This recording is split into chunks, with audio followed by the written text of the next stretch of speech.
ਹਾਂ ਇਹ ਗੱਲਬਾਤ ਹੈਗੀ ਘਰ ਲੈ ਕੇ ਨਾ ਤੁਸੀਂ ਫਿਰ ਵੇਟ ਕਰਨੀ ਹੈ ਵੀ ਕਦੋਂ ਵਿਆਜ ਘਟੂਗਾ। ਤੁਸੀਂ ਜੇ ਇਹ ਸੋਚੀ ਜਾਓ ਵੀ ਜਦੋਂ ਵਿਆਜ ਘਟੂਗਾ ਮੈਂ ਉਦੋਂ ਜਾ ਕੇ ਘਰ ਲਵਾਂਗਾ ਤੇ ਜੇ ਉਹ ਸਮਾਂ ਨਾ ਆਇਆ ਫਿਰ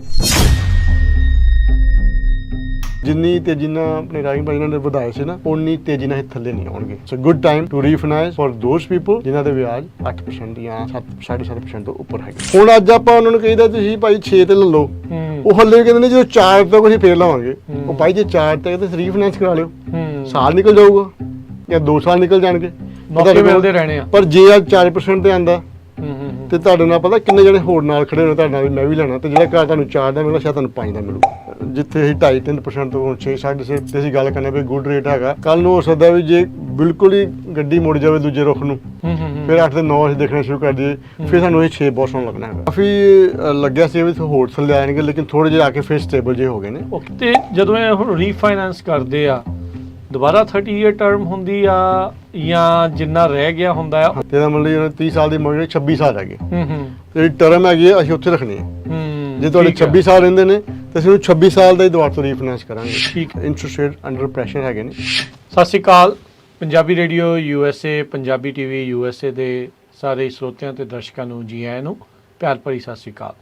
ਮੈਂ ਰਾਜਕਨਵੀਰ ਸਿੰਘ, ਮੇਰੇ ਨਾਲ ਅੱਜ ਰੀਅਲ estate ਅਤੇ ਮਾਰਗੇਜ ਦੀ ਗੱਲਬਾਤ ਕਰਨ ਦੇ ਲਈ ਜੁੜ ਚੁੱਕੇ ਨੇ ਜ਼ੈਂਡਰ ਮਾਰਗੇਜ ਅਤੇ ਰੀਅਲ estate ਤੋਂ ਮੋਹਨ ਸਿੰਘ ਚੀਮਾ ਜੀ। ਆਓ ਉਹਨਾਂ ਨੂੰ ਜੀ ਆਇਆਂ ਨੂੰ ਆਖਦੇ ਹਾਂ। ਸਵਾਗਤ ਹੈ ਮੋਹਨ ਚੀਮਾ ਜੀ, ਸਵਾਗਤ ਹੈ, ਸਤਿ ਸ਼੍ਰੀ ਅਕਾਲ। ਰਾਜੀ ਆਪ ਜੀ ਨੂੰ, ਪੰਜਾਬੀ ਰੇਡੀਓ USA ਸਭ ਸਰੋਤਿਆਂ ਨੂੰ ਮੇਰੇ ਵੱਲੋਂ ਪਿਆਰ ਭਰੀ ਸਤਿ ਸ਼੍ਰੀ ਅਕਾਲ ਜੀ। ਤੇ ਸ਼ੁਰੂਆਤ ਆਪਾਂ ਕਰ ਲੈਂਦੇ ਹਾਂ ਆਈਡੀਜ਼ ਤੋਂ ਹੀ। ਬਿਲਕੁਲ ਜੀ ਬਿਲਕੁਲ। ਸੋ ਆਪਾਂ ਪਹਿਲਾਂ ਗੱਲ ਕਰਨੀ ਜਿਹੜੀ ਮੇਰੀ ਹੈਗੀ ਹੈ ਪਰਸਨਲ ਆਈਡੀ ਜ਼ੈਂਡਰ ਮਾਰਗੇਜ ਨਾਲ, ਜਿਹਦੇ ਤਹਿਤ ਅਸੀਂ ਹੋਮ ਲੋਨਸ ਦੀਆਂ ਸਰਵਿਸਿਜ਼ ਤੁਹਾਨੂੰ ਦਿੰਦੇ ਹਾਂ। ਉਹ ਮੇਰੀ ਆਈਡੀ ਹੈਗੀ ਜੀ NMLS ID ਨੰਬਰ 698952। ਇਸ ਦੇ ਨਾਲ ਅਸੀਂ ਰੀਅਲ estate ਦਾ ਵੀ ਕਾਫੀ ਕੰਮ ਕਰਨੇ ਆ। ਜੇ ਕਿਸੇ ਨੇ ਘਰ ਵੇਚਣਾ ਹੈਗਾ, ਲੈਣਾ ਹੈਗਾ, ਤੇ ਜ਼ੈਂਡਰ ਰੀਅਲ estate ਦੀ ਜਿਹੜੀ ਮੇਰੀ ਆਈਡੀ ਹੈਗੀ ਹੈ ਉਹ ਹੈਗੀ ਹੈ 02067197। ਨਾਲ ਜਿਹੜੀ ਜ਼ੈਂਡਰ ਮਾਰਗੇਜ ਕੰਪਨੀ ਹੈਗੀ ਹੈ ਇਹਦੀ DRI ਨੰਬਰ ਹੈਗਾ 02083716। ਇਸ ਦਾ NMLS ID ਨੰਬਰ ਹੈਗਾ 1825688। ਅਕਸਰ ਅਸੀਂ ਗੱਲਬਾਤ ਕਰਨੇ ਆ ਟਰੱਕ ਲੋਨਸ ਦੀ ਵੀ ਜੀ। ਸੋ ਕਿ ਅਸੀਂ ਟਰੱਕ ਟ੍ਰੇਲਰਸ ਇਕਵਿਪਮੈਂਟ ਫਾਈਨੈਂਸਿੰਗ ਦੇ ਉਹਦੀ ਜਿਹੜੀ ਕੰਪਨੀ ਹੈਗੀ ਹੈ ਜ਼ੈਂਡਰ ਕੈਪੀਟਲ ਕਾਰਪ ਜੀ, ਉਸ ਦੀ ਆਈਡੀ ਹੈਗੀ ਹੈ DBO CFL ਨੰਬਰ 139991 ਜੀ। ਥੈਂਕ ਯੂ ਮੋਹਨ ਚੀਮਾ ਜੀ। ਸੋ ਸ਼ੁਰੂਆਤ ਆਪਾਂ ਉਸੇ ਤੋਂ ਹੀ ਗੱਲਬਾਤ ਤੋਂ ਕਰ ਲੈਂਦੇ ਹਾਂ ਇੰਟਰਸਟ ਰੇਟਸ ਨੂੰ ਲੈ ਕੇ। ਲਾਸਟ ਟਾਈਮ ਵੀ ਜਦੋਂ ਆਪਾਂ ਗੱਲ ਕੀਤੀ ਸੀ ਇੰਟਰਸਟ ਰੇਟ ਥੋੜ੍ਹੇ ਜਿਹੇ ਥੱਲੇ ਨੂੰ ਆਏ ਸੀ, ਕੀ ਕੋਈ ਸਿਚੁਏਸ਼ਨ ਦੇ ਵਿੱਚ ਚੇਂਜ ਆ ਜਾਂ ਉੱਦਾਂ ਹੀ ਆ ਜੇ? ਹਜੇ ਦੇਖੋ ਕਾਫੀ ਲੱਗਿਆ ਸੀ ਵੀ ਹੋਰ ਥੱਲੇ ਆਣਗੇ, ਲੇਕਿਨ ਥੋੜੇ ਜਿਹੇ ਆ ਕੇ ਫਿਰ ਸਟੇਬਲ ਜੇ ਹੋ ਗਏ ਨੇ। ਓਕੇ, ਬਟ ਜਿਹੜੀਆਂ ਰਿਪੋਰਟਸ ਆ ਰਹੀਆਂ, ਡੇਟਾ ਆ ਰਿਹਾ ਇਸ ਵੇਲੇ, ਉਹਦੇ ਕਾਰਨ ਇਸ ਵੇਲੇ ਕਹ ਲਓ ਵੀ ਇੰਟਰਸਟ ਰੇਟ ਅੰਡਰ ਪ੍ਰੈਸ਼ਰ ਹੈਗੇ ਨੇ। ਸੋ ਇਨ ਆਲ ਲਾਈਕਲੀਹੁੱਡ ਕਿਉਂਕਿ ਇਲੈਕਸ਼ਨ ਹੋਣ ਦੇ ਕਾਰਨ ਹੌਲੀ ਹੌਲੀ ਇਹ ਥੱਲੇ ਨੂੰ ਆਉਣਗੇ। ਹੁਣ ਇੱਕਦਮ ਉਹ ਘਟਾ ਵੀ ਨਹੀਂ ਸਕਦੇ, ਪਰ ਕੋਸ਼ਿਸ਼ ਬਹੁਤ ਹੈਗੀ ਹੈ, ਪ੍ਰੈਸ਼ਰ ਬਹੁਤ ਪੈ ਰਿਹਾ। ਪਰ ਕੋਈ ਮਾੜੀ ਜਿਹੀ ਰਿਪੋਰਟ ਚੰਗੀ ਆ ਜਾਂਦੀ ਹੈ ਵੀ ਇਨਫਲੇਸ਼ਨ ਕੰਟਰੋਲ 'ਚ ਆ ਗਈ ਹੈ, ਤੇ ਨਾਲ ਹੀ ਫਿਰ ਉਹ ਦੁਬਾਰਾ ਤੋਂ ਕਹਿ ਲਓ ਵੀ ਸਪੀਡ ਉੱਪਰ ਦੀ ਫੜਨੀ ਸ਼ੁਰੂ ਕਰ ਦੇਣਾ। ਆਈ ਥਿੰਕ ਜਿੰਨੀ ਤੇਜ਼ੀ ਨਾਲ ਆਪਣੇ ਰਾਹੀਂ ਭਾਈ ਨੇ ਵਧਾਏ ਸੀ ਨਾ ਉਨੀ ਤੇਜ਼ੀ ਨਾਲ ਇਹ ਥੱਲੇ ਨਹੀਂ ਆਉਣਗੇ। ਹਾਂ, it will take some time. So interest rates ਇਸ ਵੇਲੇ ਥੋੜ੍ਹੇ ਜਿਹੇ ਸਟੇਬਲ ਚੱਲ ਰਹੇ ਨੇ। ਜਿੰਨੀ ਅਸੀਂ ਉਮੀਦ ਕੀਤੀ ਸੀ ਵੀ ਥੋੜ੍ਹੇ ਥੱਲੇ ਹੋਰ ਆ ਜਾਣ, ਉਹ ਹਜੇ ਫਿਰ ਆ ਕੇ ਥੋੜ੍ਹੀ ਜਿਹੀ ਕਹਿ ਲਓ ਵੀ ਗੱਡੀ ਰੋਕੀ ਹੈਗੀ ਹੈ। And let's see we within like a month or so ਜਾਂ ਸੈਪਟੈਂਬਰ ਦੇ ਆਲੇ ਦੁਆਲੇ ਇਹਨਾਂ ਦਾ ਕੀ ਫਰਕ ਪੈਂਦਾ ਹੈਗਾ। ਲੇਕਿਨ ਇਹ ਗੱਲ ਜ਼ਰੂਰ ਹੈਗੀ ਹੈ ਕਿ ਜਿੱਥੇ ਅਸੀਂ ਆਲਮੋਸਟ 8% ਦੇ ਪਹੁੰਚ ਗਏ ਸੀਗੇ, ਹੁਣ ਅਰਾਊਂਡ 6-6.5% ਦੇ ਵਿੱਚ ਚਲੋ ਵੀ ਜਿਨ੍ਹਾਂ ਦੇ 8% ਤੇ ਹੋਏ ਨੇ ਲੋਨਸ, ਜਾਂ ਜਿਨ੍ਹਾਂ ਨੇ ਘਰ ਦੇ ਲੋਨ ਲਏ ਨੇ ਅੱਜ ਤੋਂ ਕਹਿ ਲਓ ਵੀ 6 ਮਹੀਨੇ ਪਹਿਲਾਂ ਜਾਂ 8 ਮਹੀਨੇ ਪਹਿਲਾਂ, ਉਹਨਾਂ ਵਾਸਤੇ ਇਹ ਸਮਾਂ ਹਜੇ ਵੀ ਠੀਕ ਹੈ। They can still take advantage of it, ਕਿਉਂਕਿ ਜਿਹੜਾ ਵਿਆਜ ਹੈਗਾ ਉਹ ਤੁਹਾਨੂੰ ਹਰ ਰੋਜ਼ ਲੱਗਦਾ ਹੈਗਾ। ਕਿਤੇ ਤੁਸੀਂ 8% ਦੇ ਰਹੇ ਹੋ ਤੇ ਤੁਹਾਨੂੰ ਹੁਣ 6% ਮਿਲ ਸਕਦਾ। ਮੈਂ ਪਹਿਲਾਂ ਵੀ ਕਿਹਾ ਸੀ ਵੀ 2% ਦਾ ਤੁਹਾਨੂੰ ਫਰਕ ਪੈਂਦਾ, ਤੇ ਉਸ ਚੀਜ਼ ਦਾ ਤੁਸੀਂ ਫਾਇਦਾ ਜ਼ਰੂਰ ਚੁੱਕੋ। It's a good time to refinance for those people ਜਿਨ੍ਹਾਂ ਦੇ ਵਿਆਜ 8% ਜਾਂ 7.5% ਤੋਂ ਉੱਪਰ ਹੈਗੇ ਨੇ। ਸੋ ਜਿਨ੍ਹਾਂ ਦਾ 1.5-2% ਦਾ ਫਰਕ ਪੈ ਰਿਹਾ ਆ ਉਹਨਾਂ ਨੂੰ ਕਰਾ ਲੈਣਾ ਚਾਹੀਦਾ। ਹਾਂਜੀ, ਜੇ ਬਹੁਤ ਹੁਣ ਕਈਆਂ ਦੀ ਲੋਨ ਅਮਾਊਂਟ ਬੜੀ ਵੱਡੀ ਹੈਗੀ ਹੈ। ਹੁਣ ਜੇ ਕਿਸੇ ਨੇ 4 ਲੱਖ ਦਾ ਕਰਾਇਆ ਉਹਦਾ ਕੁਛ ਇੰਨਾ ਜ਼ਿਆਦਾ ਫਰਕ ਨਹੀਂ ਪੈਂਦਾ ਕਈ ਵਾਰੀ, ਪਰ ਜਿਨ੍ਹਾਂ ਦੀ ਲੋਨ ਅਮਾਊਂਟ ਹੀ ਮਿਲੀਅਨ ਦੀ ਹੈਗੀ ਹੈ ਜਾਂ ਮਤਲਬ ਕਿ 1.5 ਮਿਲੀਅਨ ਹੈਗੀ ਹੈ, ਉਹਨਾਂ ਵਾਸਤੇ ਇਹ ਟਾਈਮ ਸਟਿਲ ਵੀ ਸੂਟੇਬਲ ਹੈਗਾ। They can still take advantage of it. ਠੀਕ ਹੈ ਜੀ। ਲੇਟੈਸਟ ਰਿਪੋਰਟਸ ਦੇ ਮੁਤਾਬਕ ਰੀਫਾਈਨਾਂਸ ਦਾ ਕੰਮ ਪਹਿਲੋਂ ਨਾਲੋਂ ਤੇਜ਼ ਹੋਇਆ ਆ। ਸੋ ਲੋਕ ਮਤਲਬ ਇਸੇ ਚੀਜ਼ ਦਾ ਫਾਇਦਾ ਚੱਕ ਰਹੇ ਆ। ਬਿਲਕੁਲ ਜੀ ਬਿਲਕੁਲ, ਹਾਂ ਪੱਕੀ ਬਿਲਕੁਲ ਸਹੀ ਗੱਲ ਕਹਿ ਰਹੇ ਨੇ। ਸਾਡੇ ਕੋਲ ਵੀ ਕਾਫੀ ਐਪਲੀਕੇਸ਼ਨਸ ਲੱਗ ਰਹੀਆਂ ਨੇ ਰੀਫਾਈਨਾਂਸ ਵਾਸਤੇ, ਕਿਉਂਕਿ ਦੇਖੋ ਅਲਟੀਮੇਟਲੀ ਜੇ ਕੋਈ ਬਚਤ ਹੈਗੀ ਹੈ ਤੇ ਉਹਦਾ ਤੁਸੀਂ ਐਡਵਾਂਟੇਜ ਜ਼ਰੂਰ ਚੱਕੋ। ਰੀਫਾਈਨੈਂਸ ਦੀ ਗੱਲਬਾਤ ਇਹ ਹੈਗੀ ਹੈ ਵੀ ਜਿਵੇਂ ਤੁਹਾਨੂੰ ਹੁਣੇ ਪਹਿਲਾਂ ਕਿਹਾ ਵੀ ਜੇ 8% ਹੈਗਾ ਤੇ 6% ਸਾਊਂਡਸ ਵੈਰੀ ਗੁੱਡ। ਸੋ ਜਿਹੜੇ ਕੁਆਲੀਫਾਈ ਕਰ ਰਹੇ ਨੇ ਇਸ ਵੇਲੇ ਉਹ ਆਪਣੀ ਐਪਲੀਕੇਸ਼ਨ ਲਾ ਰਹੇ ਨੇ, ਕਿਉਂਕਿ ਉਹਨਾਂ ਨੂੰ ਪਤਾ ਹੈ ਕਿ ਕੱਲ੍ਹ ਨੂੰ ਇਹ ਵੀ 6 ਹੱਥੋਂ ਨਿਕਲ ਜਾਵੇ, ਕੋਈ ਕਿਹਾ ਨਹੀਂ ਜਾ ਸਕਦਾ ਨਾ, ਕੋਈ ਯੂ ਨੈਵਰ ਨੋ ਕਿ ਜਿਸ ਹਿਸਾਬ ਨਾਲ ਪਿਛਲੇ 4 ਸਾਲ 5 ਸਾਲ ਨਿਕਲੇ ਨੇ, ਜਿੱਥੇ ਅਸੀਂ 2.5-3% ਤੋਂ 6-6.5 ਤੇ ਅਸੀਂ ਗੱਲ ਕਰਨੇ ਵੀ ਗੁੱਡ ਰੇਟ ਹੈਗਾ, ਕੱਲ੍ਹ ਨੂੰ ਹੋ ਸਕਦਾ ਵੀ ਜੇ ਬਿਲਕੁਲ ਹੀ ਗੱਡੀ ਮੁੜ ਜਾਵੇ ਦੂਜੇ ਰੁੱਖ ਨੂੰ, ਫਿਰ 8 ਤੇ 9 ਅਸੀਂ ਦੇਖਣਾ ਸ਼ੁਰੂ ਕਰ ਦਈਏ, ਫਿਰ ਸਾਨੂੰ ਇਹ 6 ਬਹੁਤ ਸੋਹਣਾ ਲੱਗਣਾ ਹੈਗਾ। ਸੋ ਜਿਨ੍ਹਾਂ ਨੂੰ ਵੀ ਅਰਾਊਂਡ 1.5 to 2% ਦਾ ਫਰਕ ਪੈਂਦਾ ਨਾ, ਦੇ ਸ਼ੁੱਡ ਕੰਸੀਡਰ ਐਟਲੀਸਟ ਚੈੱਕ ਕਰਾ ਕੇ ਦੇਖ ਲਓ ਕਿ ਤੁਹਾਨੂੰ ਕਿੰਨਾ ਕੁ ਫਾਇਦਾ ਹੋ ਰਿਹਾ। ਤੁਸੀਂ ਨਹੀਂ ਕਹਿਣਾ ਉਹ ਤੁਹਾਡੀ ਮਰਜ਼ੀ ਹੈ ਨਾ, ਕਿਸੇ ਨੂੰ ਜੇ 500 ਦੀ ਬਚਤ ਹੁੰਦੀ ਹੈ, ਕਿਸੇ ਨੂੰ 700 ਦੀ ਬਚਤ ਹੁੰਦੀ ਹੈ, ਕਿਸੇ ਨੂੰ 300 ਦੀ ਬਚਤ ਹੁੰਦੀ ਹੈ, ਕਈ ਕਹਿੰਦਾ ਯਾਰ ਸਾਡੇ ਵਾਸਤੇ 300 ਬੜੀ ਵੱਡੀ ਚੀਜ਼ ਹੈ, ਕਿਉਂਕਿ ਇਹ 300 ਵੀ ਤੁਸੀਂ ਅੱਗੇ 27-28 ਸਾਲਾਂ ਵਾਸਤੇ ਦੇਣਾ। ਸੋ ਬਚਤ ਹੀ ਹੁੰਦੀ ਹੈ। $300 ਜੇ ਤੁਹਾਡਾ ਮਹੀਨੇ ਦਾ ਬਚਦਾ ਰਾਜਮਾ ਜੀ, ਸਾਲ ਦਾ 3600 ਬਣ ਜਾਂਦਾ। ਹਜ਼ਾਰਾਂ ਚ ਬਚਤ ਆ eventually. So overall it keeps on adding, it's a saving. ਹਾਂਜੀ, ਤੇ ਜਦੋਂ ਇਹ ਹੁਣ ਰੀਫਾਈਨੈਂਸ ਕਰਦੇ ਆ ਦੁਬਾਰਾ 30 ਈਅਰ ਟਰਮ ਹੁੰਦੀ ਆ ਜਾਂ ਜਿੰਨਾ ਰਹਿ ਗਿਆ ਹੁੰਦਾ ਆ ਉਸ ਉਨੀ ਟਰਮ ਦੀ ਹੁੰਦੀ ਆ? ਹਾਂਜੀ, ਵੈਰੀ ਗੁੱਡ ਕੁਐਸਚਨ। ਦੇਖੋ ਜੀ ਜਿਹੜੀ ਸਾਡਾ ਐਫਰਟ ਹੁੰਦਾ, ਜੇ ਕਿਸੇ ਬੰਦੇ ਨੇ ਹੁਣ ਸਪੋਜ਼ ਘਰ ਲਿਆ ਸੀਗਾ ਅੱਜ ਤੋਂ 4 ਸਾਲ ਪਹਿਲਾਂ, ਤੇ ਇਹਦਾ ਮਤਲਬ ਉਹਨੇ 30 ਸਾਲ ਦੀ ਮੋਰਗੇਜ 26 ਸਾਲ ਰਹਿ ਗਏ। ਜਦੋਂ ਅਸੀਂ ਰੀਫਾਈਨੈਂਸ ਕਰਨੇ ਆ, ਜੇ ਤੁਸੀਂ ਸਿਰਫ ਉਹਨੂੰ ਕਹਿੰਦੇ ਰੇਟ ਐਂਡ ਟਰਮ, ਯਾਨੀ ਕਿ ਤੁਸੀਂ ਸਿਰਫ ਰੇਟ ਬੋਲਣਾ ਚਾਹੁੰਦੇ ਹੋ ਤੇ ਜਿਹੜੀ ਟਰਮ ਹੈਗੀ ਹੈ ਅਸੀਂ ਉੱਥੇ ਰੱਖਣੀ ਹੈ। ਜੇ ਤੁਹਾਡੇ 26 ਸਾਲ ਰਹਿੰਦੇ ਨੇ ਤੇ ਅਸੀਂ ਉਹਨੂੰ 26 ਸਾਲ ਦਾ ਹੀ ਦੁਬਾਰਾ ਤੋਂ ਰੀਫਾਈਨੈਂਸ ਕਰਾਂਗੇ, ਅਸੀਂ ਉਹਨੂੰ ਦੁਬਾਰਾ ਤੋਂ 30 ਸਾਲ ਦਾ ਰੀਸੈਟ ਨਹੀਂ ਕਰਨਾ। ਜਾਂ ਫਿਰ ਅਸੀਂ ਜਿਹੜੇ ਤੁਹਾਡੇ ਹੁਣ ਸਪੋਜ਼ ਕਰੋ 26 ਸਾਲ ਸੀਗੇ ਉਹਨੂੰ ਅਸੀਂ ਕਨਵਰਟ ਕਰਨੇ ਆਦੇ 20 ਚ ਕਰ ਲਈਏ ਤੇ ਜਾਂ ਅਸੀਂ 15 ਚ ਕਰ ਲਈਏ। ਠੀਕ ਹੈ। ਸੋ ਇਹ ਐਪਲੀਕੇਸ਼ਨ ਦੇ ਹਿਸਾਬ ਨਾਲ ਡਿਪੈਂਡ ਕਰਦਾ, ਪਰ ਜਿਹੜੀ ਸਾਡੀ ਮੈਕਸਿਮਮ ਐਫਰਟ ਹੁੰਦੀ ਹੈ ਵੀ ਤੁਹਾਨੂੰ ਅਸੀਂ ਸਹੀ ਤਰੀਕੇ ਨਾਲ ਗਾਈਡ ਕਰੀਏ ਤਾਂ ਕਿ ਲੌਂਗ ਟਰਮ ਵਾਸਤੇ ਤੁਹਾਨੂੰ ਕੁਛ ਨਾ ਕੁਛ ਇਸ 'ਚ ਬਚਤ ਹੋਣੀ ਚਾਹੀਦੀ ਹੈ ਜੀ। ਸੋ ਇਹ ਜਿਹੜਾ ਤੁਸੀਂ 1.5-2% ਦੀ ਜਿਹੜੀ ਗੱਲ ਆਖਦੇ, ਇਹਦੇ ਵਿੱਚ ਕਾਰਨ ਇੱਕ ਇਹ ਵੀ ਹੋ ਜਾਂਦਾ ਵੀ ਕਲੋਜ਼ਿੰਗ ਕਾਸਟ ਫਿਰ ਉਹਦੇ ਨਾਲ ਬੈਲੈਂਸ ਹੋ ਜਾਂਦੀਆਂ ਜੇ ਐਟਲੀਸਟ ਇੰਨਾ ਫਰਕ ਜਿਹੜਾ ਹੋਵੇ, ਕਿਉਂਕਿ ਇਵੈਂਚੁਅਲੀ ਜਦੋਂ ਰੀਫਾਈਨੈਂਸ ਕਰਦੇ ਆ ਇਟ ਕਾਸਟ ਸਮਥਿੰਗ। ਹਾਂਜੀ, ਉਹਨੂੰ ਕਹਿੰਦੇ ਮਤਲਬ ਕਿ ਰੀਕੈਪਚਰ ਪੀਰੀਅਡ ਜਾਂ ਕਿੰਨੇ ਕੁ ਦਿਨਾਂ ਦੇ ਵਿੱਚ ਜਾਂ ਕਿੰਨੇ ਕੁ ਮਹੀਨਿਆਂ ਦੇ ਵਿੱਚ ਤੁਹਾਡੀ ਕਾਸਟ ਜਿਹੜੀ ਕਵਰ ਹੋ ਜਾਂਦੀ ਹੈ। ਹੁਣ ਸਪੋਜ਼ ਕਰੋ ਤੁਹਾਡਾ ਖਰਚਾ ਆ ਗਿਆ $3000 ਕਰਾਉਣ ਦਾ ਰੀਫਾਈਨੈਂਸ, ਰਾਈਟ, ਔਰ ਤੁਹਾਨੂੰ $300 ਦੀ ਬਚਤ ਹੋ ਰਹੀ ਹੈ ਵੀ ਤੁਹਾਡੇ ਪਹਿਲੇ 10 ਮਹੀਨੇ ਤੁਹਾਨੂੰ ਕੋਈ ਫਾਇਦਾ ਨਹੀਂ ਹੈਗਾ, ਪਰ ਜਿਹੜੇ ਬਾਕੀ ਤੁਹਾਡੇ ਜਿਹੜੇ ਸਾਲ ਬਚੇ ਨੇ ਉਹਨਾਂ ਦਾ ਤੁਹਾਨੂੰ ਹਰ ਸਾਲ 'ਚ ਫਾਇਦਾ ਹੈਗਾ। So there is a small cost to it, but in the long run it is very advantages. So ਤੁਹਾਨੂੰ ਕੋਈ ਨਾ ਤੁਹਾਡਾ ਭਲਾਈ ਹੋਵੇ। ਬਾਕੀ ਸਾਲਾਂ ਦਾ ਤੁਸੀਂ ਫਿਰ 3000 ਬਚਾ ਹੀ ਰਹੇ ਆ ਹਰ ਸਾਲ, ਜਿਹੜਾ ਉਹ ਇੰਨਾ ਜਿਹੜਾ ਬਚਤ ਜਿਹੜੀ ਹੋ ਰਹੀ ਆ। ਮਾਰਕੀਟ ਸਿਚੁਏਸ਼ਨ ਕਿੱਦਾਂ ਇਨਵੈਂਟੋਰੀ ਨੂੰ ਲੈ ਕੇ, ਰੀਅਲ ਏਸਟੇਟ ਨੂੰ ਲੈ ਕੇ? ਹਾਂਜੀ, ਦੇਖੋ ਕਾਫੀ ਚੇਂਜਸ ਆ ਰਹੀਆਂ। ਇੱਕ ਰੁੱਖ ਗੱਲ ਇਹ ਹੈਗੀ ਹੈ ਕਿ ਬੀਇੰਗ ਅ ਟਫ ਟਾਈਮ, ਹੁਣ ਕਾਫੀ ਲੋਕ ਜਿਹੜੇ ਪੇਮੈਂਟ ਨਹੀਂ ਦੇ ਪਾ ਰਹੇ ਉਹ ਆਪਣਾ ਘਰ ਸੈਲ ਕਰਨਾ ਚਾਹੁੰਦੇ ਨੇ। ਉਹ ਭਾਵੇਂ ਉਹਨਾਂ ਦੀ 3% ਦੀ ਮੋਰਗੇਜ ਨੇ, ਕਹਿੰਦੇ ਉਹ ਸਾਨੂੰ ਇਹ ਕਹਿੰਦੇ ਨੇ ਵੀ ਭਾਜੀ we are not able to afford it, ਸਾਡੇ ਵਾਸਤੇ ਇਸ ਵੇਲੇ ਇਸ ਚੀਜ਼ ਨੂੰ ਅਫੋਰਡ ਕਰਨਾ ਮੁਸ਼ਕਿਲ ਹੋਇਆ। ਥੋੜਾ ਇਕਨੋਮੀ ਦਾ ਅਸਰ ਪੈ ਰਿਹਾ ਹੈ। ਇਕਨੋਮੀ ਦਾ ਅਸਰ ਕਾਫੀ ਹਾਂਜੀ ਮਤਲਬ ਕਿ ਨੈਗੇਟਿਵ ਹੀ ਪੈ ਰਿਹਾ ਹੈਗਾ, ਕਿਉਂਕਿ ਹਰ ਇੱਕ ਦੀ ਸਿਚੁਏਸ਼ਨ ਅੱਡ ਅੱਡ ਹੈਗੀ ਹੈ। ਲੇਕਿਨ ਅਲਟੀਮੇਟਲੀ ਜੇ ਤੁਹਾਡਾ ਕੰਮ ਨਹੀਂ ਚੱਲਦਾ ਨਾ, ਜੇ ਕੰਮ ਨਹੀਂ ਚੱਲਦਾ ਮਤਲਬ ਪੈਸੇ ਨਹੀਂ ਆ ਰਹੇ, ਜੇ ਪੈਸੇ ਨਹੀਂ ਆ ਰਹੇ ਘਰ ਦੀ ਕਿਸ਼ਤ ਕਿੱਥੋਂ ਜਾਊਗੀ? ਇਦਾਂ ਹੀ ਆ, ਸਹੀ ਗੱਲ ਹੈ।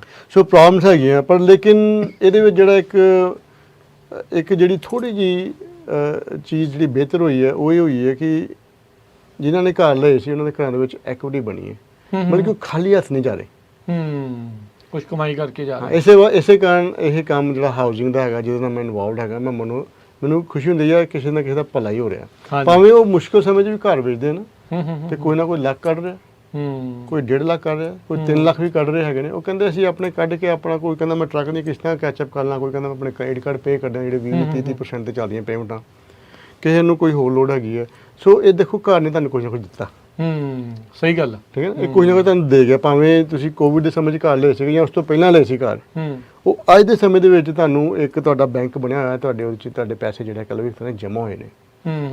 ਤੇ ਕਈਆਂ ਦਾ ਹੁੰਦਾ ਕਹਿੰਦੇ ਭਾਜੀ ਕੋਈ ਨਹੀਂ ਅਸੀਂ ਘਰ ਫੇਰ ਲੈ ਲਾਂਗੇ, ਅਸੀਂ ਆਪਣਾ ਕ੍ਰੈਡਿਟ ਬਚਾਉਣਾ, ਅਸੀਂ ਮੇਕ ਸ਼ੋਰ ਕਰਨਾ ਵੀ ਸਾਡੇ ਟਰੱਕ ਟਰੁੱਕ ਜਿਹੜੇ ਹੈ ਜਾਂ ਜਿਹੜਾ ਅਸੀਂ ਕੰਮ ਕਰਨਾ ਹੈ ਹੋਰ ਵੀ ਕੰਮ ਹੋ ਸਕਦੇ ਵੀ ਉਹ ਚੱਲਦਾ ਰਹੇ, ਘਰ ਫੇਰ ਲੈ ਲਾਂਗੇ, ਫਿਰ ਆਊਗਾ ਟਾਈਮ ਸਾਡੇ ਵਾਸਤੇ। ਇਹ ਟਾਈਮ ਆ ਵੀ ਜਾਂਦਾ, ਹਮੇਸ਼ਾ ਔਖਾ ਸਮਾਂ ਜਿਹੜਾ ਹੈ ਨਾ ਉਹ ਰਹਿੰਦਾ ਹੀ ਨਹੀਂ। ਹਾਂਜੀ, ਇਹ ਸਮੇਂ ਦੀ ਗੱਲ ਆ, ਸਾਨੂੰ ਯੂਜ਼ ਟੂ ਹੋਣਾ ਪੈਂਦਾ ਵੀ ਆਹ ਸਮਾਂ ਜਿਹੜਾ ਹੈ ਥੋੜਾ ਮੁਸ਼ਕਿਲ ਚੱਲ ਰਿਹਾ, ਆਪਾਂ ਥੋੜੇ ਸਟਰੋਂਗ ਰਹੀਏ, ਥੋੜੇ ਨਾਲ ਇੱਕ ਦੂਜੇ ਨੂੰ ਮਿਲ ਕੇ ਚੱਲੀਏ ਤੇ ਫਿਰ ਜਿਹੜੀ ਗਾੜੀ ਹੈ ਉਹ ਗਾਂ ਜਾ ਸਕਦੀ ਹੈ। ਤੁਸੀਂ ਕਿੰਨੀ ਵਾਰੀ ਆਪਾਂ ਜਦੋਂ ਪਹਿਲਾਂ ਵੀ ਕਈ ਦੀ ਗੱਲ ਕੀਤੀ ਹੈ ਵੀ ਜਦੋਂ ਤੁਸੀਂ ਘਰ ਲਿਆ ਸੀ ਮੈਨੂੰ ਲੱਗਦਾ ਡਬਲ ਡਿਜਿਟ ਇੰਟਰਸਟ ਰੇਟ ਹੁੰਦਾ ਸੀ ਤੇ ਫਿਰ ਉਹ ਇੰਟਰਸਟ ਰੇਟ ਘਟ ਜਾਂਦੇ ਆ, ਕਿਉਂਕਿ ਤੁਸੀਂ ਇਸ ਰੇਸ ਦੇ ਵਿੱਚ ਜਾਂ ਇਸ ਪੂਰੇ ਚੀਜ਼ ਦੇ ਵਿੱਚ 30 ਸਾਲ ਨਹੀਂ ਆ। ਕੋਈ ਇਹ ਨਹੀਂ ਆ ਵੀ ਇੱਕ ਪ੍ਰੈਜ਼ੀਡੈਂਟ ਆਇਆ ਦੂਜਾ ਆਇਆ ਜਾਂ ਇੱਕ ਛੋਟੀ ਟਰਮ ਨਹੀਂ ਆ, ਲੰਮਾ ਸਮਾਂ ਆਇਆ, ਕਈਆਂ ਨੇ ਆਉਣਾ ਕਈਆਂ ਨੇ ਜਾਣਾ। ਸਹੀ ਗੱਲ ਹੈ ਜੀ, ਬਿਲਕੁਲ ਤੁਸੀਂ ਗੱਲ ਸਹੀ ਕਹੀ ਰਾਜਮਾ ਜੀ। ਜਦੋਂ ਮੈਂ ਘਰ ਲਿਆ ਸੀਗਾ ਤੇ ਉਦੋਂ 11% ਦੇ ਵਿਆਜ ਦੇ ਹਿਸਾਬ ਨਾਲ ਮੈਂ ਘਰ ਲਿਆ ਸੀਗਾ, ਤੇ ਅੱਜ ਜੇ ਮੈਂ ਉਹਨੂੰ ਪਿੱਛੇ ਮੁੜ ਕੇ ਦੇਖਾਂ ਤੇ ਹੁਣ ਬੜੇ ਸਾਲ ਹੋ ਗਏ, ਡੈਕੇਡਸ, ਮਤਲਬ ਕਿੰਨੇ ਸਾਲ ਬੀਤ ਗਏ ਹੈਗੇ। ਲੇਕਿਨ ਜੇ ਤੁਸੀਂ ਗ੍ਰਾਫ ਦੇਖੋ ਨਾ, ਗ੍ਰਾਫ ਐਂ ਜਾਂਦਾ ਉੱਪਰ ਥੱਲੇ ਨੂੰ, ਇਦਾਂ ਹੀ ਕਦੀ ਉੱਪਰ ਕਦੀ ਥੱਲੇ, ਕਦੀ ਉੱਪਰ ਕਦੀ ਥੱਲੇ। ਪਰ ਜਿਹੜਾ ਉਹ ਘਰ ਤੁਸੀਂ 97 98 ਚ ਲਿਆ ਸੀ ਨਾ, ਉਹ ਅੱਜ ਤੁਹਾਡੇ ਸੇ ਮੋਟੀ ਰਕਮ ਛੱਡ ਕੇ ਜਾ ਰਿਹਾ। ਦੋ ਰੀਜ਼ਨ, ਇੱਕ ਤਾਂ ਐਕੁਇਟੀ ਬੰਦੇ ਕਿੰਨਾ ਪਏਗਾ, ਹੁਣ ਤੁਹਾਡੇ ਥੋੜੇ ਸਾਲ ਰਹਿ ਗਏ, ਉਹ ਤਾਂ ਆਲਮੋਸਟ ਪੇ ਹੋਣ ਵਾਲਾ ਹੈਗਾ, ਭਾਵੇਂ ਅੱਧਾ ਤੁਸੀਂ ਪੇ ਕਰਤਾ ਹੋਵੇ, ਸੋ ਤੁਹਾਡੀ ਐਕੁਇਟੀ ਬਣੀ ਹੋਈ ਹੈ। ਦੂਸਰੀ ਗੱਲ, ਜੇ ਮੈਂ ਉਦੋਂ 11% ਦਾ ਲਿਆ ਸੀਗਾ ਤੇ ਵਿੱਚੋਂ ਕਈ ਵਾਰੀ ਇਹ 11 ਤੋਂ ਲੈ ਕੇ 9 ਤੇ ਵੀ ਆਇਆ, ਫਿਰ 8 ਦੇ ਵੀ ਆਇਆ, ਫਿਰ 6 ਦੇ ਵੀ ਆਇਆ, ਫਿਰ 2.5 ਦੇ ਵੀ ਆਇਆ, ਤੇ ਆਪਾਂ ਜਦੋਂ ਆਇਆ ਕਿ ਯਾਰ ਹੁਣ ਤੇ ਹੋਰ ਬਚਦੇ, ਉਹਨੂੰ ਕੱਟਦੇ ਜਿਹੜਾ 30 ਸਾਲ ਦੀ ਮੌਜ ਸੀ ਪਹਿਲਾਂ ਅਸੀਂ ਉਹਨੂੰ 20 ਸਾਲ ਦੀ ਕਰਾ ਲਈ, ਫਿਰ ਉਹਨੂੰ ਜਦੋਂ ਹੋਰ ਕਰੇ ਫਿਰ 15 ਸਾਲ ਦੀ ਕਰਾ ਲਈ, ਫਿਰ 10 ਸਾਲ ਦੀ ਕਰਾਈ, ਹੁਣ ਕਹਿੰਦੇ ਪੇ ਰੀਫਾਈਨਾਂਸ ਦਾ ਆਲਵੇਜ਼ ਆਪਸ਼ਨ ਆ। ਹਾਂ, ਇਹ ਗੱਲਬਾਤ ਹੈ ਕਿ ਘਰ ਲੈ ਕੇ ਨਾ ਤੁਸੀਂ ਫਿਰ ਵੇਟ ਕਰਨੀ ਹੈ ਵੀ ਕਦੋਂ ਵਿਆਜ ਘਟੂਗਾ। ਤੁਸੀਂ ਜੇ ਇਹ ਸੋਚੀ ਜਾਓ ਵੀ ਜਦੋਂ ਵਿਆਜ ਘਟੂਗਾ ਮੈਂ ਉਦੋਂ ਜਾ ਕੇ ਘਰ ਲਵਾਂਗਾ, ਤੇ ਜੇ ਉਹ ਸਮਾਂ ਨਾ ਆਇਆ ਫਿਰ ਵੇਟ ਹੀ ਕਰਦੇ ਰਹੋਗੇ। ਇੱਥੋਂ ਕਈ ਕੋਵਿਡ ਦੇ ਸਮੇਂ ਦੇ ਵਿੱਚ ਰਾਜੂ ਭਾਜੀ ਮੈਂ ਰੇਡੀਓ ਤੇ ਜਾ ਕੇ ਨਾ ਕਹਿੰਦਾ ਹੌਲਾ ਮਾਰ ਕੇ ਆਵਾਜ਼ਾਂ ਉੱਚੀਆਂ ਚੱਕ ਕੇ ਕਹਿੰਦੇ ਨੇ ਵੀ ਲੈ ਲਓ ਘਰ ਲੈ ਲਓ ਵੀ ਰੈਂਟ ਛੱਡੋ, ਘਰ ਦੀ ਪੇਮੈਂਟ ਦਿਓ। ਉਦੋਂ ਵੀ ਸਾਡੇ ਕੋ ਕਈ ਸਾਡੇ ਆਪਣੇ ਸੱਜਣ ਭਰਾ ਆ ਕੇ ਇਹ ਕਹਿੰਦੇ ਨਹੀਂ ਭਾਈ ਜਦੋਂ 1.9 ਤੇ ਹੈਗਾ ਸੀ ਉਹ ਲੈਣਾ, ਜਾਂ ਕਈ ਇਹ ਵੀ ਕਹਿੰਦੇ ਵੀ 1.5% ਤੇ ਅੱਜ ਫੇਰ ਲਵਾਂਗਾ। ਹੁਣ ਅੱਜ ਆਪਾਂ ਉਹਨਾਂ ਨੂੰ ਕਹੀਦਾ ਤੁਸੀਂ ਭਾਈ 6 ਤੇ ਲੈ ਲਓ, ਉਹ ਹੱਲੇ ਵੀ ਕਹਿੰਦੇ ਨੇ ਜਦੋਂ 4 ਤੱਕ ਅਸੀਂ ਫੇਰ ਲਵਾਂਗੇ। ਉਹ ਭਾਈ ਜੇ 4 ਤੱਕ ਤੇ ਰੀਫਾਈਨਾਂਸ ਕਰਾ ਲਿਓ, ਸਾਲ ਨਿਕਲ ਜਾਊਗਾ ਜਾਂ 2 ਸਾਲ ਨਿਕਲ ਜਾਣਗੇ, ਮੌਕੇ ਮਿਲਦੇ ਰਹਿਣੇ ਆ। ਪਰ ਜੇ ਅੱਜ 4% ਤੇ ਆਂਦਾ ਤੇ ਤੁਹਾਡੇ ਨਾਲ ਪਤਾ ਕਿੰਨੇ ਜਣੇ ਹੋਰ ਨਾਲ ਖੜੇ ਹੋਣੇ ਤੁਹਾਡੇ ਨਾਲ ਵੀ ਮੈਂ ਵੀ ਲੈਣਾ, ਤੇ ਜਿਹੜਾ ਘਰ ਤੁਹਾਨੂੰ 4 ਦਾ ਮਿਲਣਾ ਸ਼ਾਇਦ ਤੁਹਾਨੂੰ 5 ਦਾ ਮਿਲੂ। ਤੇ ਕਿੱਥੇ ਗਈ ਗੱਲ, ਫਿਰ ਉੱਥੇ ਆ ਗਈ ਗੱਲ। So it is better to buy and wait to refinance. ਇਹ ਗੱਲ ਹੋ ਸਕਦੀ ਹੈ, ਇਹਦੇ 'ਚ ਤੁਹਾਨੂੰ ਫਾਇਦਾ ਹੋ ਸਕਦਾ। ਸੋ ਜਿਨ੍ਹਾਂ ਨੇ ਘਰ ਨਹੀਂ ਲਏ ਹੈਗੇ ਇਸ ਵੇਲੇ, ਜੇ ਤੁਸੀਂ ਅਫੋਰਡ ਕਰਦੇ ਹੋ, ਮੈਂ ਅਫੋਰਡੇਬਿਲਿਟੀ ਦੀ ਗੱਲ ਜ਼ਰੂਰ ਕਰਨਾ, ਤੁਸੀਂ ਮੁਸ਼ਕਿਲ ਨਾਲ ਲਓ ਆਪਣੇ ਆਪ 'ਚ ਵੀ ਜੇ ਤੁਸੀਂ ਕਿਰਾਏ ਤੇ ਰਹਿ ਰਹੇ ਹੋ, 4-5 ਫੈਮਿਲੀ ਮੈਂਬਰ ਨੇ, ਕਈ ਜਿਹੜੇ 2 ਭਰਾ ਇਕੱਠੇ ਰਹਿੰਦੇ ਨੇ, ਜੇ ਤੁਸੀਂ ਦੋਵੇਂ ਮਿਲ ਕੇ ਘਰ ਲੈ ਲਓ ਇੱਕ ਵਧੀਆ, ਹੈ ਨਾ, ਜਦੋਂ ਸਾਰੇ ਤੁਸੀਂ ਸ਼ੇਅਰ ਕਰ ਸਕੋ, ਤੁਹਾਡੇ ਖਰਚੇ ਵੀ ਸ਼ੇਅਰ ਹੋ ਜਾਂਦੇ ਆ, ਤੇ ਲੌਂਗ ਟਰਮ ਤੁਹਾਨੂੰ ਫਾਇਦਾ ਹੋ ਜਾਊਗਾ। So owning a home is always a good investment. ਇਹਦੇ 'ਚ ਕੋਈ ਨੈਗੇਟਿਵ ਜਿਹੜੀ ਹੈਗੀ ਹੈ ਉਹ ਤੁਹਾਨੂੰ ਕੋਈ ਨਜ਼ਰ ਨਹੀਂ ਆਊਗੀ। ਪਰ ਇਹ ਗੱਲ ਜਿਹੜੀ ਜਿੱਦਾਂ ਕਿਹਾ ਵੀ ਜ਼ਰੂਰ ਹੈ ਵੀ ਅਫੋਰਡੇਬਿਲਟੀ ਚੈੱਕ ਕਰੋ। ਕੋਈ ਇਹ ਨਹੀਂ ਕਹਿ ਰਿਹਾ ਵੀ ਨਹੀਂ ਵੀ ਅੱਡੀਆਂ ਚੱਕ ਕੇ ਤੁਸੀਂ ਲੈ ਲਓ। ਹਾਂ, ਜੇ ਤੁਸੀਂ ਅਫੋਰਡ ਕਰ ਸਕਦੇ ਆ ਤਾਂ ਡੈਫੀਨੇਟਲੀ ਤੁਹਾਨੂੰ ਜਿਹੜਾ ਉਹ ਕਰ ਲੈਣਾ, ਐਟਲੀਸਟ ਤੁਸੀਂ ਗੱਲਬਾਤ ਕਰੋ। ਤੇ ਇਸੇ ਪੁਆਇੰਟ ਦੇ ਉੱਤੇ ਆਪਣਾ ਫੋਨ ਨੰਬਰ ਵੀ ਦੱਸ ਦਿਓ। ਹਾਂਜੀ ਜ਼ਰੂਰ ਜੀ। ਸੋ ਜਿਹੜਾ ਨੰਬਰ ਹੈਗਾ ਜੀ ਆਪਣਾ 559 905 2575, ਇਹ ਸਾਡੀ ਡਾਇਰੈਕਟ ਲਾਈਨ ਹੈ ਜੀ। 559 905 2575। ਇਸ ਦੇ ਉੱਪਰ ਤੁਸੀਂ ਟੈਕਸਟ ਮੈਸੇਜ, ਵੌਇਸ ਮੇਲ ਜਾਂ ਤੁਸੀਂ ਮੈਨੂੰ ਕਾਲ ਕਰੋ, ਤਾਂ ਮੇਰੀ ਕੋਸ਼ਿਸ਼ ਹਮੇਸ਼ਾ ਹੁੰਦੀ ਹੈ ਵੀ ਤੁਹਾਡਾ ਮੈਂ ਫੋਨ ਅਟੈਂਡ ਕਰਾਂ। ਔਰ ਅਕਸਰ ਜੇ ਮੈਂ ਤੁਹਾਡੀ ਕਾਲ ਮਿਸ ਕਰਾਂ ਤਾਂ ਵਿਦਿਨ ਐਨ ਆਵਰ ਜਾਂ 2 ਆਵਰਸ ਮੈਂ ਤੁਹਾਨੂੰ ਕਾਲ ਬੈਕ ਵੀ ਕਰੂੰਗਾ। ਪਰ ਕੋਸ਼ਿਸ਼ ਕਰਿਆ ਕਰੋ ਮੈਨੂੰ ਐਟਲੀਸਟ ਵੀ ਟੈਕਸਟ ਮੈਸੇਜ ਜ਼ਰੂਰ ਦੇ ਦਿਓ ਵੀ ਭਾਜੀ please call me back, so all call back ਜੀ। ਸੋ ਬਿਲਕੁਲ ਘਰ ਬਾਏ ਕਰਨਾ ਚਾਹੁੰਦੇ ਹੋ, ਲੋਨਸ ਦਾ ਕੰਮ ਆ, ਘਰ ਤੁਸੀਂ ਸੈੱਲ ਕਰਨਾ ਆ, ਤਾਂ ਤੁਸੀਂ ਡੈਫੀਨੇਟਲੀ ਮੋਹਨ ਚੀਮਾ ਜੀ ਦੇ ਨਾਲ ਤੁਸੀਂ ਸੰਪਰਕ ਕਰ ਸਕਦੇ ਆ। ਨੰਬਰ 408 272 5200। ਮੋਹਨ ਚੀਮਾ ਜੀ, ਇੱਕ ਇਹ ਵੀ ਗੱਲ ਹੁੰਦੀ ਹੈ ਵੀ ਹੁਣ ਜਿੱਦਾਂ ਇਲੈਕਸ਼ਨ ਈਅਰ ਆਪਾਂ ਵਾਰ-ਵਾਰ ਗੱਲ ਕਰ ਰਹੇ ਹਾਂ, ਕੁਛ ਮਹੀਨਿਆਂ ਦੇ ਵਿੱਚ ਆਪਾਂ ਨੂੰ ਪਤਾ ਲੱਗਣਾ ਵੀ ਅਗਲਾ ਪ੍ਰੈਜ਼ੀਡੈਂਟ ਕੌਣ ਹੋਊਗਾ। ਓਬਵੀਅਸਲੀ ਬਦਲਣਾ ਹੀ ਆ, ਆਈਦਰ ਟਰੰਪ ਹੋਊਗਾ ਜਾਂ ਕਮਲਾ ਹੈਰਿਸ, ਕਿਉਂਕਿ ਬਾਈਡਨ ਹੋਣੀ ਤਾਂ ਨਹੀਂ ਰਹਿਣੇ, ਉਹ ਤਾਂ ਹੋ ਜਾ ਰਹੇ ਆ। ਸੋ ਬੰਦਾ ਇਹ ਚੀਜ਼ ਵੇਟ ਕਰਦਾ ਰਹਿੰਦਾ ਵੀ ਪਹਿਲਾਂ ਦੇਖ ਲਈਏ ਇਲੈਕਸ਼ਨ ਦਾ ਕੀ ਹੋਣਾ ਆ। ਉਹਨਾਂ ਨੂੰ ਕੀ ਸਲਾਹ ਆ, ਜੇ ਉਹ ਵੇਟ ਵੀ ਕਰਨਾ ਚਾਹੁੰਦੇ ਆ, ਕਿੱਦਾਂ ਦੀ ਤਿਆਰੀ ਰੱਖਣ? ਦੇਖੋ ਜੀ, ਸਵਾਲ ਬਹੁਤ ਅੱਛਾ ਤੁਹਾਡਾ ਵੀਰ ਜੀ। ਰਾਜਨੀਤੀਆਂ, ਇਲੈਕਸ਼ਨਸ, ਪ੍ਰੈਜ਼ੀਡੈਂਟਸ ਇਹ ਆਉਂਦੇ ਰਹਿਣੇ ਆ, ਇਹ ਜਾਂਦੇ ਰਹਿਣੇ ਆ। ਸਰਕਾਰਾਂ ਬਦਲਦੀਆਂ, ਨਵੀਆਂ ਆਉਂਦੀਆਂ, ਕੋਈ ਹੋਰ ਆ ਜਾਂਦੀ ਹੈ, ਵਿਆਜ ਵੀ ਉੱਪਰ ਥੱਲੇ ਜਾਂਦੇ ਰਹਿੰਦੇ। ਸੋ ਅਲਟੀਮੇਟਲੀ ਤੁਹਾਡੀ ਆਪਣੀ ਸੋਚ ਹੈਗੀ ਵੀ ਭਾਈ ਮੈਂ ਹੁਣ ਕਿਰਾਏ 'ਤੇ ਰਹਿ ਰਿਹਾ, ਮੈਂ ਪੈਸੇ ਵੀ ਜੋੜ ਲਏ ਨੇ, ਮੇਰਾ ਕੰਮ ਵੀ ਵਧੀਆ ਚੱਲਦਾ, ਮੈਂ ਕਿਸ਼ਤ ਵੀ ਦੇ ਸਕਦਾ, ਅਤੇ ਘਰ ਜਿਹੜਾ ਹੈ ਉਹ ਤੁਸੀਂ ਲੈ ਸਕਦੇ ਹੋ। ਸਰਕਾਰਾਂ ਨੇ ਆਪਣੀਆਂ ਖੇਲੀਆਂ ਨੀਤੀਆਂ, ਉਹਨਾਂ ਨੇ ਆਪਣੇ ਬੈਨੀਫਿਟ ਦੇਖਣੇ ਕਿ ਸਾਨੂੰ ਕਿਸ ਤਰ੍ਹਾਂ ਵੋਟ ਮਿਲੂਗੀ। ਜੇ ਵੋਟ ਮਿਲ ਗਈ, ਹੁਣ ਕੋਈ ਇਹ ਨਹੀਂ ਕਹਿੰਦਾ ਵੀ ਜਿਹੜੀ ਇਹ ਸਾਡੀ ਮੌਜੂਦਾ ਸਰਕਾਰ ਹੈ ਤੁਹਾਡੀ ਬੜੀ ਫੇਵਰ ਕਰਕੇ ਜਾਊਗੀ। ਪਤਾ ਨਹੀਂ ਉਹਨਾਂ ਦੇ ਮਨ 'ਚ ਕੀ ਹੈਗਾ। ਜਿਹੜੀ ਰਾਜਨੀਤੀ ਹੈ ਕਦੀ ਨਾ ਕਿਸੇ ਨੂੰ ਸਮਝ ਲੱਗੀ ਤੇ ਨਾ ਕਿਸੇ ਸਮਝ ਆਉਣੀ ਹੈ ਜੀ। ਇਹਨਾਂ ਨੇ ਤਾਂ ਆਪਣੀ ਗੇਮ ਖੇਲਣੀ ਹੈਗੀ ਹੈ। ਤੁਸੀਂ ਇਹ ਆਪਣਾ ਦੇਖੋ ਵੀ ਤੁਹਾਡੇ ਵਾਸਤੇ ਕਿਹੜੀ ਚੀਜ਼ ਸੂਟ ਕਰਦੀ ਹੈ। ਜਿਵੇਂ ਅਸੀਂ ਪਹਿਲਾਂ ਗੱਲ ਕੀਤੀ ਸੀ, ਜੇ ਸਪੋਜ਼ ਕਰੋ ਕੋਈ ਚੰਗੀ ਐਡਮਿਨਿਸਟ੍ਰੇਸ਼ਨ ਆਈ ਦੀ, ਤੁਹਾਨੂੰ ਲੱਗਦਾ ਵੀ ਠੀਕ ਹੈ ਉਹਨਾਂ ਨੇ ਵਿਆਜ ਘਟਾ ਦਿੱਤੇ, ਠੀਕ ਹੈ, ਜੇ ਤੁਹਾਨੂੰ ਘਰ ਮਿਲਿਆ ਤੁਸੀਂ ਰੀਫਾਈਨੈਂਸ ਕਰਾ ਲਓ, ਠੀਕ ਹੈ ਨਾ। ਪਰ ਤੁਸੀਂ ਵੇਟ ਹੀ ਕਰਦੇ ਰਹੋ। ਵੇਟ ਕਰਨ ਦਾ ਕੋਈ ਇੰਨਾ ਇਸ ਡਿਪਾਰਟਮੈਂਟ ਵਿੱਚ ਕੋਈ ਫਾਇਦਾ ਨਹੀਂ ਹੈਗਾ, ਕਿਉਂਕਿ ਜਿਹੜੀ ਮਹਿੰਗਾਈ ਹੈ ਨਾ ਤੇ ਉਹ ਘਟਣੀ ਹੈ। ਜੇ ਤੁਸੀਂ ਅੱਜ ਕਹਿ ਦਿਓ ਵੀ ਪਤਾ ਨਹੀਂ ਕੋਈ ਸਰਕਾਰ ਆਊਗੀ ਤੇ ਮਹਿੰਗਾਈ ਤੇ ਉਹਨਾਂ ਨੇ ਕਿੰਨਾ ਕੰਟਰੋਲ ਕਰ ਲੈਣਾ, ਤੇ ਦੁੱਧ ਦਾ ਭਾਅ ਕਿੰਨਾ ਘਟ ਜੂ, ਜਿਹੜੀ ਲੱਕੜ ਆ ਉਹ ਕਿੰਨੀ ਘਟ ਜੂ, ਜਿਹੜੇ ਤੁਸੀਂ ਟਰੱਕ ਲੈਂਦੇ ਹੋ ਕਿੰਨੇ ਘਟ ਜਾਣਗੇ। ਤੁਸੀਂ ਕੀ ਸੋਚਦੇ ਹੋ ਜਿਹੜਾ ਲੱਖ ਦਾ ਟਰੱਕ ਸੀ ਉਹ ਤੁਹਾਨੂੰ ਕੋਈ 40,000 ਦਾ ਮਿਲੂਗਾ ਜਾਂ 60,000 ਦਾ ਮਿਲੂਗਾ। ਇਹ ਮਹਿੰਗਾਈ ਕੱਢਣੀ ਨਹੀਂ, ਕਿਉਂਕਿ ਜਿਹੜੀ cost of making things is high, labour cost is high, ਕੋਈ ਚੀਜ਼ ਸਸਤੀ ਰਹੀ ਨਹੀਂ। ਤੇ ਸਰਕਾਰ ਕੀ ਕਰ ਲਊਗੀ? ਉਹਨਾਂ ਦੇ ਹੱਥ 'ਚ ਤੇ ਦੋ ਚਾਰ ਹੀ ਗੱਲਾਂ ਹੈਗੀਆਂ। ਇੱਕ ਸਟੇਟਮੈਂਟ ਇੱਥੇ ਦੇ ਦਿੱਤੀ, ਚਾਰ ਬੰਦੇ ਖੁਸ਼ ਹੋ ਗਏ, ਕਿਸੇ ਨੂੰ ਆਹ ਕਰਤਾ ਵੀ ਅਸੀਂ ਬਾਰਡਰ ਤੇ ਇਦਾਂ ਕਰ ਦਾਂਗੇ, ਉਹ ਖੁਸ਼ ਹੋ ਗਏ। ਦੋ ਚਾਰ ਬੰਦਿਆਂ ਨੇ ਹੋਰ ਕਰਤਾ ਵੀ ਅਸੀਂ ਤੁਹਾਡੀ ਜਿਹੜੀ ਮੈਡੀਕੇਅਰ ਦੇ ਬੈਨੀਫਿਟ ਹੈ ਇੱਥੇ ਲਿਆ ਦਾਂਗੇ, ਚਾਰ ਬੰਦੇ ਉੱਥੇ ਵੀ ਖੁਸ਼ ਹੋ ਗਏ। ਫਿਰ ਰੌਲਾ ਪੈ ਜਾਣਾ, ਕੋਈ ਨਵੀਂ ਗੱਲ ਆ ਜਾਣੀ ਹੈ, ਫਿਰ ਸਾਰੇ ਲੋਕ ਨੂੰ ਉਧਰ ਨੂੰ ਤੁਰ ਪੈਣਾ ਹੈਗਾ। ਪਰ ਅਲਟੀਮੇਟਲੀ ਜਿਹੜੀ ਹਾਊਸਿੰਗ ਹੈਗੀ ਹੈ ਇੱਕ ਮੋਸਟ ਸਭ ਤੋਂ ਬੈਸਟ ਐਸਟ ਤਾਂ ਹੀ ਮੰਨਦੇ ਆ। ਇਸੇ ਕਾਰਨ ਇਹਨੂੰ ਰੀਅਲ ਇਸਟੇਟ ਕਹਿੰਦੇ ਆ। ਮੈਂ ਇਸ ਬਾਰੇ ਹਮੇਸ਼ਾ ਕਹਿੰਦਾ, ਰੀਅਲ ਦਾ ਮਤਲਬ ਹੀ ਹੈਗਾ ਵੀ ਅਸਲੀ ਚੀਜ਼, ਇਸਟੇਟ ਤੁਹਾਡੀ, ਰੀਅਲ ਅਸਲੀ ਇਸਟੇਟ ਤੁਹਾਡੀ, ਰੀਅਲ ਇਸਟੇਟ। ਇਸ ਤੋਂ ਨਹੀਂ ਭੁੱਲਣਾ, ਭਾਵੇਂ ਥੋੜੀ ਬਹੁਤ ਮੁਸ਼ਕਿਲ ਹੋ ਕੇ ਪੇਮੈਂਟ ਦੇਣੀ ਪਵੇ ਨਾ ਰਾਜਨ ਭਾਜੀ। ਅਲਟੀਮੇਟਲੀ ਤੁਹਾਡਾ ਆਪਣਾ ਘਰ ਆ। ਇੱਕ ਚੀਜ਼ ਕਾਂਸਟੈਂਟ ਆ, ਇਹ ਸਾਰੀ ਚੇਂਜਸ ਦੇ ਵਿੱਚ ਵੀ ਤੁਹਾਡਾ ਆਪਣਾ ਘਰ ਆ। ਕਹਿੰਦੇ ਨੇ ਈਸਟ ਔਰ West, home is the best. ਤੁਸੀਂ ਜਿੱਥੇ ਮਰਜ਼ੀ ਜਾ ਕੇ ਜਦੋਂ ਆਪਣੇ ਘਰੇ ਹੁੰਦੇ ਆ ਨਾ ਤੇ ਚੱਪਲਾਂ ਲਾ ਕੇ ਜਦੋਂ ਅੰਦਰ ਵੜੀ ਦਾ ਆਰਾਮ ਮਿਲਦਾ। ਸਾਡੇ ਤੇ ਪੰਜਾਬੀ ਵੈਸੇ ਵੀ ਆਪਣੇ ਚੱਪਲਾਂ ਬਾਹਰ ਹੀ ਲਾ ਕੇ ਜਾਂਦੇ, ਕਿਉਂ? ਆਪਣਾ ਘਰ ਸਾਨੂੰ ਪਸੰਦ ਹੈ, ਅਸੀਂ ਇਹਦੀ ਕੇਅਰ ਕਰਨੇ, ਸਫਾਈ ਰੱਖਦੇ ਹਾਂ।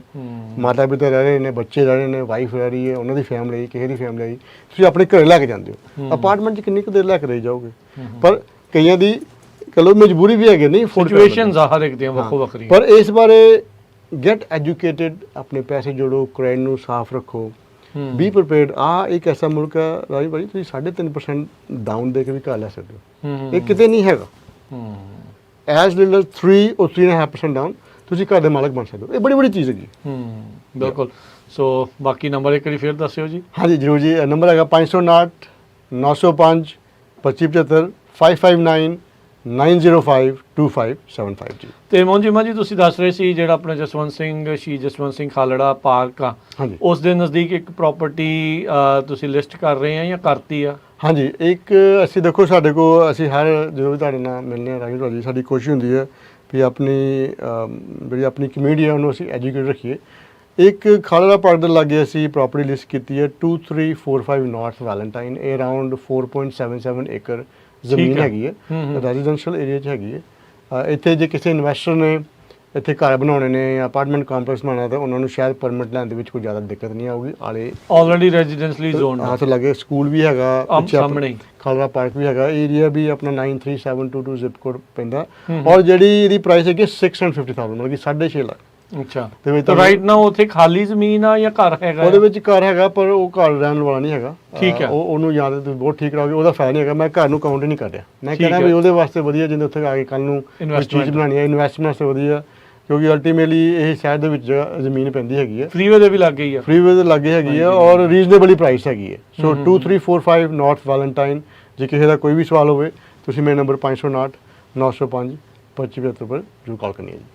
ਐਨੀਥਿੰਗ ਜਾਣ ਤੋਂ ਪਹਿਲਾਂ ਜੇ ਕੁਝ ਹੋਰ ਸਾਡੇ ਦਰਸ਼ਕਾਂ ਦੇ ਨਾਲ ਸ਼ੇਅਰ ਕਰਨਾ? ਬਾਕੀ ਆਪਾਂ ਗੱਲਾਂ ਜਿਹੜੀ ਸਾਰੇ ਕਾਫੀ ਇਲੈਕਸ਼ਨਾਂ ਦੀ ਕਰ ਰਹੇ ਸੀ। ਮੈਂ ਸਭ ਨੂੰ ਇਹ ਗੱਲ ਕਹਿਣਾ ਚਾਹੁੰਦਾ ਵੀ ਦੇਖੋ, ਨਿਊਜ਼ ਜ਼ਰੂਰ ਸੁਣੋ ਇੱਧਰ ਦੀ ਉੱਧਰ ਦੀ, ਪਰ ਕਰੋ ਆਪਣੀ ਮਰਜ਼ੀ।